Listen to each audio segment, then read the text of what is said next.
Assalamualaikum warahmatullahi wabarakatuh. Kepada yang terhormat Bapak Rahman Rasikin selaku dosen pengampu mata kuliah Agama Islam di kelas B1G dan teman-teman sekalian. Nah, di sini saya Sinta Septiana Sari dari Prodi Akuntansi Fakultas Ekonomi dan Bisnis Universitas Brawijaya ingin menyampaikan terkait tentang LGBT.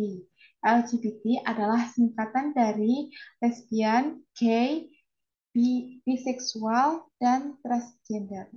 Nah, ini pembahasan ini penting karena di zaman ini banyak orang yang memandang LGBT itu merupakan salah satu hal yang biasa-biasa saja. Akibatnya berpengaruh pada eh, dengan pembelaannya kebebasan dan salah satu produknya adalah menganggap LGBT itu adalah orientasi seksual yang biasa saja dan tidak bermasalah.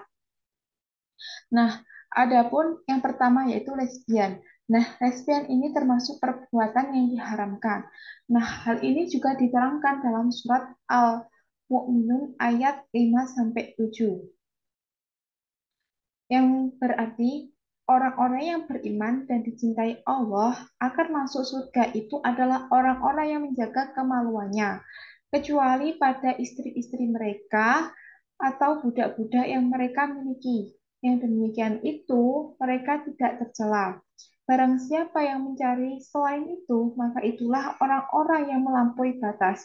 Jadi, dalam ayat ini Allah menegaskan bahwa sifat orang yang beriman yang dicintai Allah itu adalah menjaga kemaluannya, menjaga kemaluan ekspresinya hanya dilampiaskan pada pasangannya yang sah. Nah, lesbian itu tidak menjaga kemaluannya karena nafsunya dilampiaskan kepada pasangan yang tidak halal sama wanita. Jadi berdasarkan ayat ini, lesbian itu termasuk golongan orang-orang yang melampaui batas karena mencari nafsu yang telah diatur oleh Allah Subhanahu wa taala. Nah, adapun juga dijelaskan dalam surat An-Nisa ayat 119. Allah berfirman, mengutip ucapan dan sumpah iblis, sungguh aku pasti akan memerintahkan mereka sehingga mereka itu akan mengubah ciptaan Allah. Jadi, iblis itu saat dia diusir dari surga, dia bersumpah akan menyesatkan manusia sebanyak-banyaknya, dan salah satu penyesatannya adalah mengubah ciptaan Allah.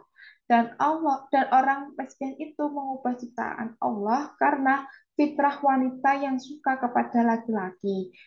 Kalau wanita atau lelaki yang suka terhadap sesama jenis itu berbahaya karena itu dapat memusnahkan keturunan. Nah, kemudian dijelaskan juga dalam surat Al-A'raf ayat 33. Allah berfirman, katakanlah Tuhanku itu mengharamkan segala yang kecil, baik itu yang tampak maupun tersembunyi. Berdasarkan ayat ini, Allah mengharamkan segala hal yang kecil, tampak maupun tersembunyi. Adapun juga hadis yang meriwayatkan yaitu hadis riwayat Muslim dari Abu Hurairah dari Nabi Shallallahu Alaihi Wasallam beliau bersabda, ditetapkan pada anak Adam bagian dari zina yang pasti dia akan mendapatkannya, tidak pasti, tidak zina mata, zinanya tangan adalah meraba, zinanya kaki adalah melangkah, zinanya hati adalah menginginkan dan mengangankannya, dan yang demikian itu adalah tidak dibenarkan oleh kemauan atau didustakan.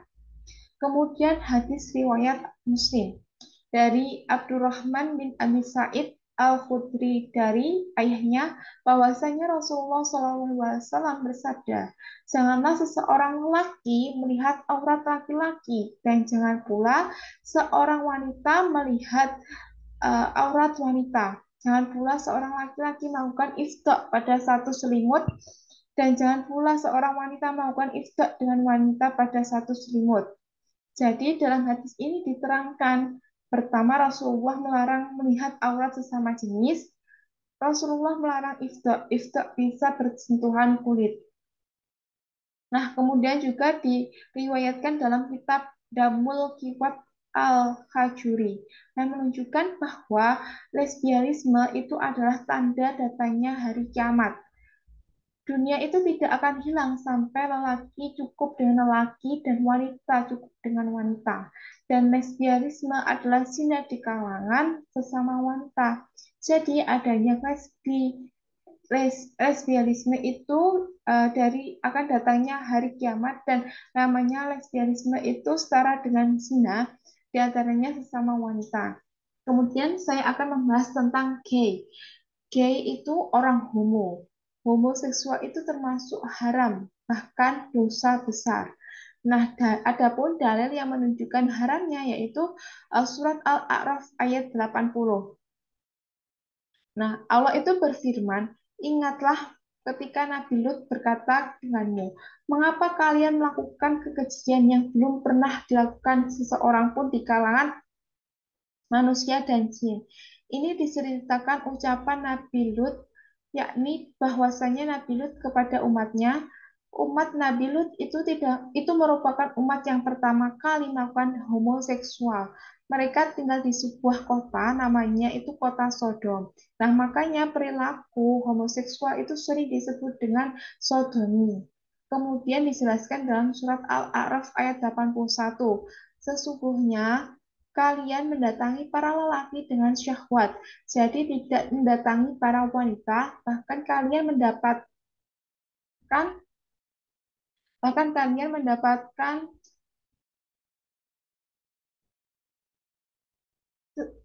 Oke, baik saya akan ulangi lagi.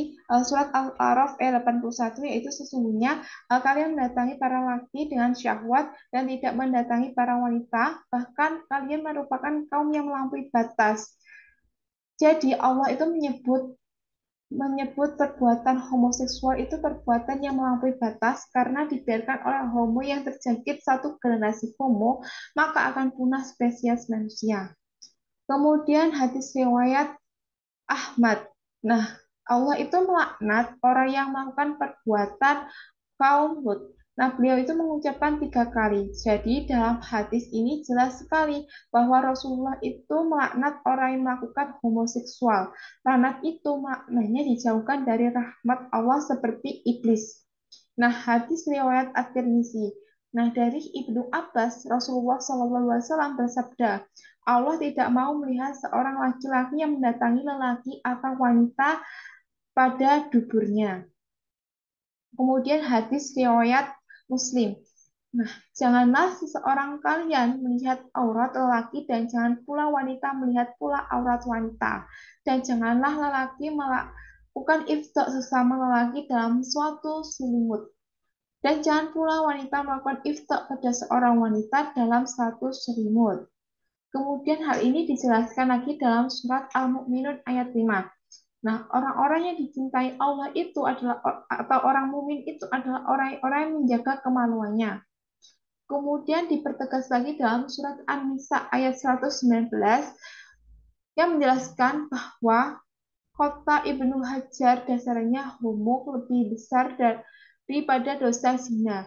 Hal ini dikarenakan kalau zina itu masih fitrah. Jadi kalau terjadi kehamilan masih ada kebaikannya melestarikan keturunan. Tetapi kalau homo itu sudah lebih dari zina. Dan kalau itu terjadi akan memunahkan spesies manusia.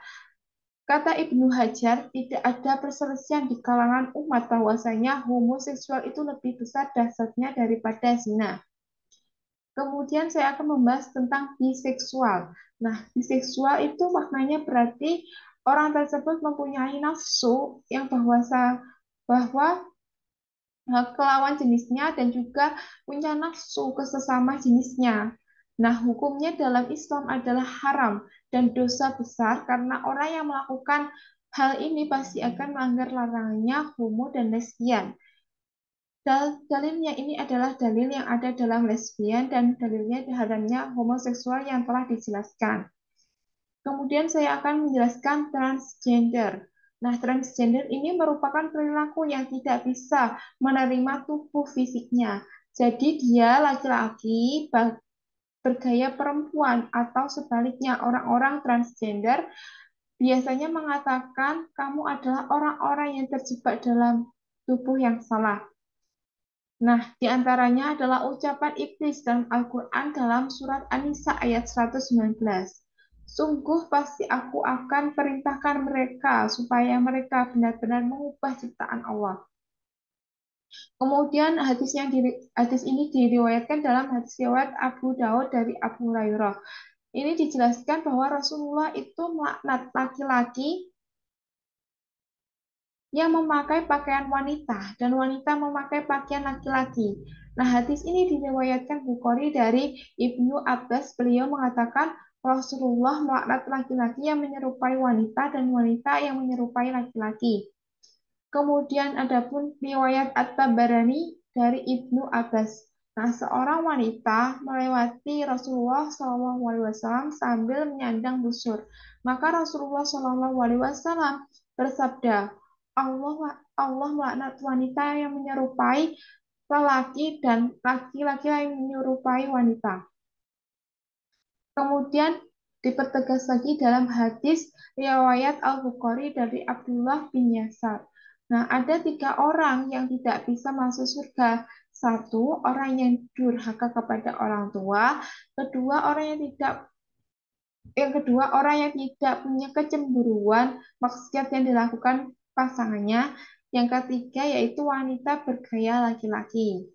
Nah, kemudian saya akan menjelaskan tentang transgender dan intersex. Nah, kalau transgender, apa sih perbedaan dengan transgender dan intersex itu? Nah, kalau transgender itu orang yang lahir laki-laki tetapi kemudian bergaya perempuan atau sebaliknya. Sedangkan kalau intersex itu adalah orang yang lahir dalam kelamin yang ganda. Nah, intersex itu tidak tercela karena sudah ditakdirkan oleh Allah. Yang kedua, dipastikan dulu jenis kelamin intersex. Nah, bagaimana sih kita memastikan jenis kelamin intersex interseksnya itu? Yang pertama yaitu dilihat dari keluarnya air kencing. Yang kedua yaitu dilihat paling banyak volume yang keluar dari air kencing. Yang ketiga, dilihat ketertarikan lawan jenis saat remaja nanti. Yang keempat, adanya tes DNA. Dan yang terakhir, adanya operasi kelamin untuk menegaskan jenis kelamin. Nah, ini operasi yang dimaksud dalam ini sangat diperbolehkan sekali karena untuk mempertegas jenis kelaminnya. Kemudian saya akan menjelaskan tentang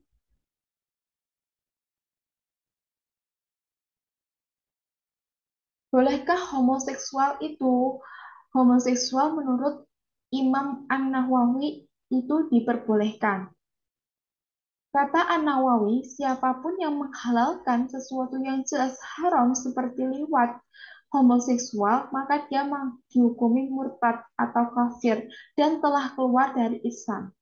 Nah, An-Nawawi itu berkata, barang siapa yang menghalalkan sesuatu yang sudah ijma haram seperti khamr atau liwat, maka semua ini adalah kekufuran. An-Nawawi juga menuliskan ungkapan di atas pada bab ridah kemurtadan, artinya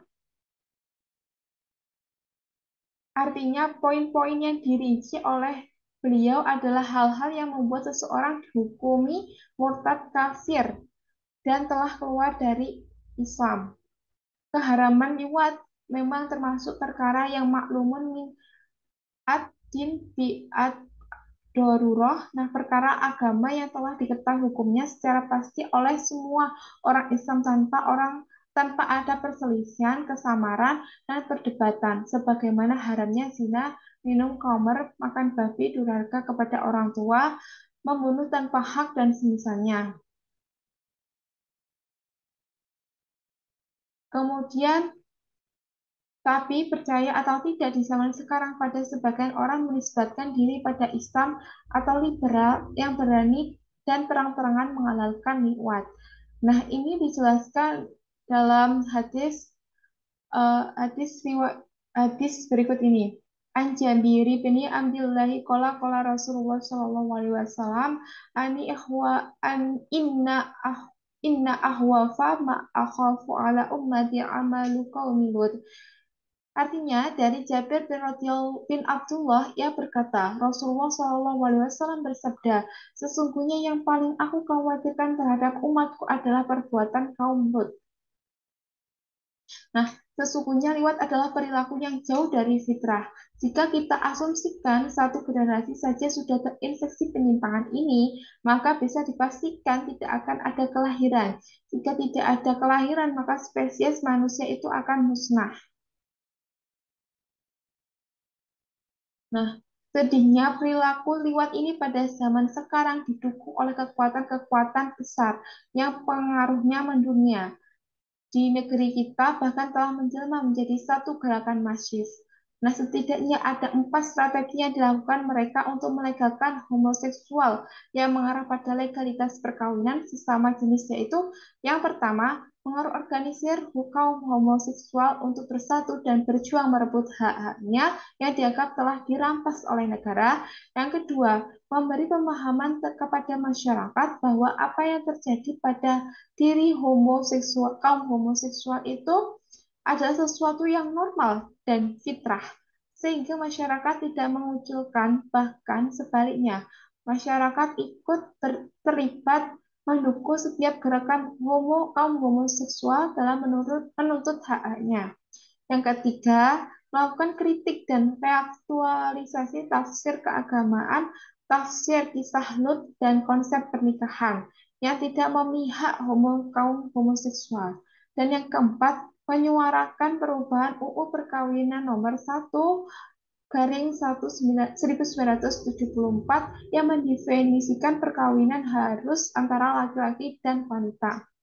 Nah, bisa dibayangkan betapa beratnya perjuangan mengedukasi masyarakat bahwa perilaku tersebut adalah orientasi seksual yang menyimpang dengan adanya tantangan-tantangan seperti di atas.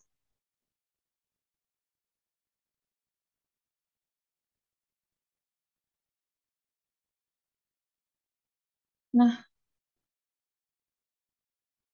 kemudian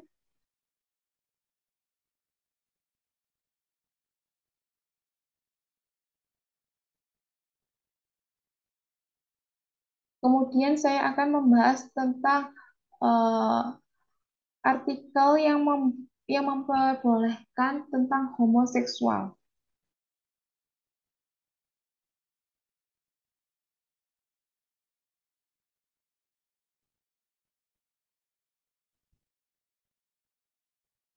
Nah, masyarakat yang pro terhadap LGBT.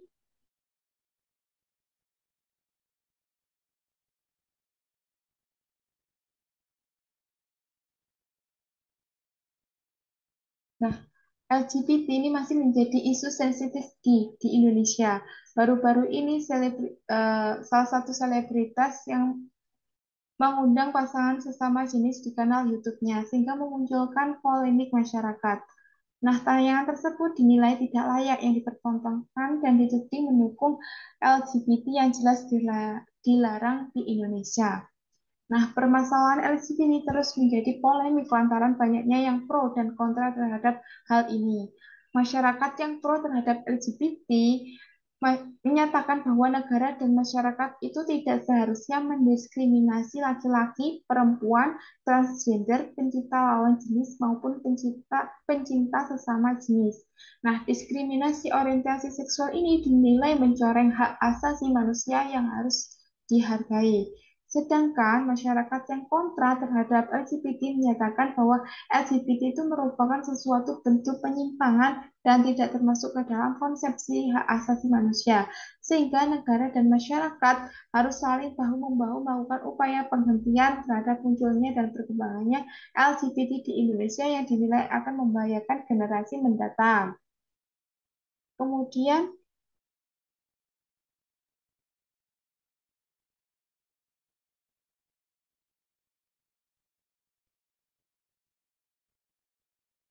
kemudian adanya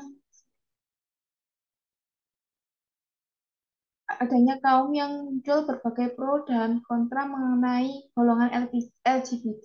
Nah, mereka yang bergolongan pro itu menyatakan bahwa negara dan masyarakat itu harus mengkampanyekan prinsip non-diskriminasi antara lelaki, perempuan, transgender, pencinta lawan jenis homoseksual, maupun pencipta sesama jenis homoseksual. Nah,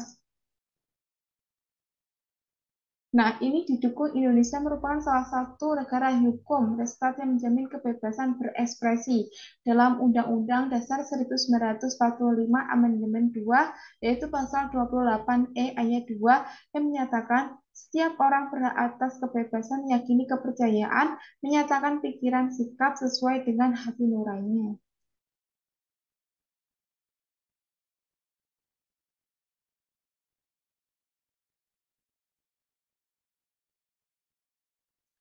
Kemudian dalam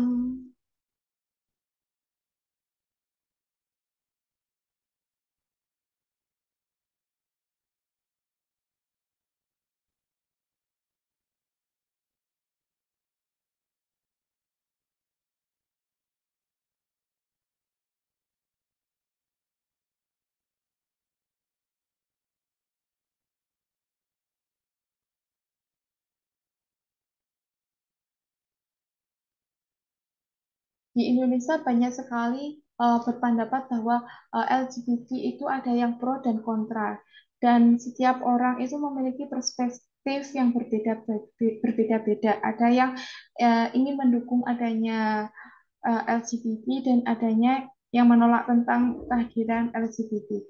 Nah, di Indonesia ini mayoritas banyak yang menolak adanya LGBT.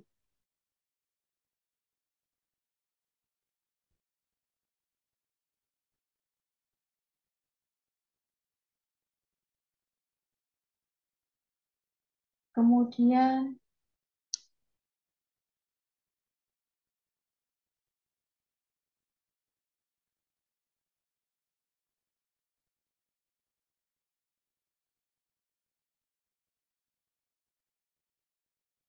nah,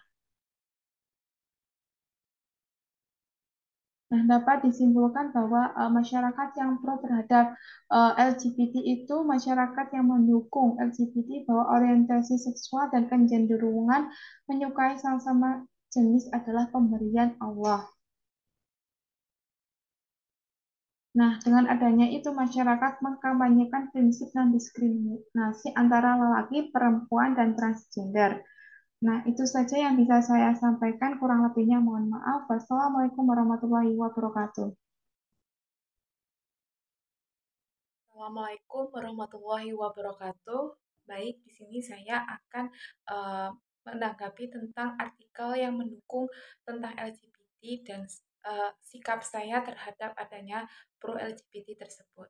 Nah, di sini ada artikel yang menunjukkan bahwa di pemerintah Amerika Serikat ini memperbolehkan warganya untuk bebas mengisi identitas gender dalam pencatatan administrasi keamanan sosial, lembaga independen pemerintah yang bertugas memberikan jaminan sosial. Nah, ini merupakan dari program pemerintah negaranya Presiden Joe Biden yang bertajuk Rencana Aksi Keadilan. Komisioner Administrasi Keamanan Sosial Kilolo Kijakazi mengatakan pihaknya ingin mengurangi hambatan administratif dan memastikan orang-orang dengan keragaman gender atau transgender punya pilihan dalam nomor identitas jaminan sosial. Nah, pada Juni lalu, Joe Biden itu menekankan perintah eksekutif untuk meningkatkan kesetaraan lagi LGBTQ. Nah, termasuk menguatkan dukungan dan pelindungan kepada transgender. Nah, dengan kebijakan ini, instansi tersebut dapat menerima gender yang ditentukan sendiri oleh pendaftar, entah laki-laki, perempuan, atau bahkan gender berbeda dari tercatat di dokumen lain seperti paspor atau surat izin mengemudi atau SIM. Nah, rencananya mereka juga bakal menerima tanda silang atau X bagi pendaftar yang tidak mengidentifikasi gendernya sebagai laki-laki atau perempuan. Nah, pada Juni 2021 lalu, Departemen Luar Negeri Amerika Serikat mulai menerapkan prosedur yang memperbolehkan pendaftar untuk mengisi kolom identitas gendernya dengan tanda X. Nah, mereka tidak lagi mensyaratkan sertifikat medis untuk menunjukkan identitas gender semacam itu. Nah, Departemen Keamanan Dalam Negeri telah mereformasi setiap proses pemeriksaan di Bandara Amerika Serikat untuk pelancong transgender. Nah, Departemen Perumahan dan Pembangunan Perkotaan juga menerapkan perlindungan untuk gelandangan transgender. Nah, di Amerika itu merupakan banyak sekali yang mendukung adanya transgender. Nah, cara saya untuk menyikapi tersebut yaitu yang pertama yaitu menjaga pergaulan. Nah, yang kedua itu tidak uh, melihat handphone atau Android yang tentang adanya transgender itu. Kemudian kita juga harus selektif terhadap hal-hal yang negatif yang akan masuk dalam diri kita sendiri, dan juga yang terakhir yaitu dengan uh, me, me, meng-share ilmu agama bahwa transgender itu dilarang oleh agama. Sekian dari saya yang bisa saya sampaikan, kurang lebihnya mohon maaf. Wassalamualaikum warahmatullahi wabarakatuh.